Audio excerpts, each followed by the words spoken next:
পরিবারের অনেক দল কিন্তু অনেকে করতে পারে, এটা স্বাভাবিক, আমরা হয়ে দেখে আসছি। আমাদের মাননীয় প্রধানমন্ত্রী জামায়াত বিএনপি করে। তো এখানে হচ্ছে আমার আমার হাজবেন্ড হচ্ছে আজ থেকে 20 বছর আগে সে ছাত্র দলের নেতা ছিলেন, 24 বছর আগে। তো সেই ক্ষেত্রে আজ থেকে 20 বছর সে দেশের বাইরে আছেন। তো বিএনপির সাথে আমাদের কোনো সম্পৃক্ততা নেই। এবং হচ্ছে আমি আমার রাজনীতি শুরু আমার রাজনীতি আওয়ামী লীগ থেকেই শুরু হয়েছে এবং আমি আওয়ামী লীগ থেকে রাজনীতি শুরু করেছি। আমার বিএনপির সাথে আমরা আওয়ামী লীগ পরিবার, বিএনপির সাথে আমাদের কোনো সম্পৃক্ততা নেই। আমার বাবা একজন বীর মুক্তিযোদ্ধা ছিলেন,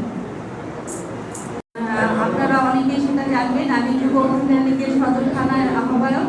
আর হচ্ছে আমার সঙ্গে অনেক রাজনৈতিক নেতৃবৃন্দ আছে। আর ইউপি নির্বাচনে আমি করেছিলাম, কথাটা একদম 100% সত্য যে ওখানে সবাই অভিযোগ করে যে আমি ওখানে জিতে গিয়েছিলাম, কিন্তু নানা রকম কারণে ওটা বদলে দেওয়া হয়েছিল। কিন্তু এইবার আশা করি, এখন যে একটা মিটিং করে আসলাম নির্বাচন কমিশনের সঙ্গে, তো ওরা আমাদের আশ্বস্ত করেছে যে এবার একদম ফুল অ্যান্ড ফেয়ার নির্বাচন হবে, এই নির্বাচনে কোনো সমস্যা হবে না, সঠিক সুষ্ঠু অবাধ নির্বাচনই হবে। তো আশা করছি এই নির্বাচনে ওই ধরনের কোনো সমস্যা হবে না। আমি যদি নির্বাচিত হই তাহলে অবশ্যই আমি আপনাদের পাশে থাকবো এবং সাংবাদিকদের জন্য সবসময় আমার দরজাটা খোলা থাকবে। এবং আমি চাইবো যে তারা সবসময় সৎ ও নিষ্ঠার সাথে ন্যায়ের পথে থাকবে এবং আমিও সেই ন্যায়ের পথে আপনাদের সহযোগিতায় থাকবো ইনশাআল্লাহ।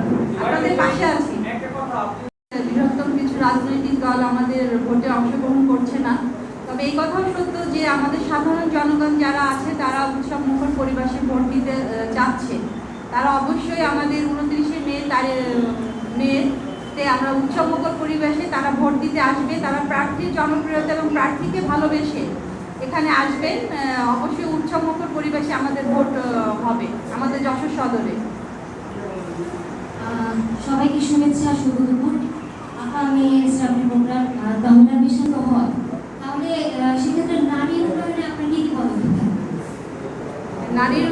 আমার নির্বাচনের প্রধান, আমি যদি জয়যুক্ত হই তো আমার প্রধান এবং প্রথম কাজই হবে হচ্ছে নারীর অর্থনৈতিক মুক্তির জন্য আমি কাজ করতে চাই।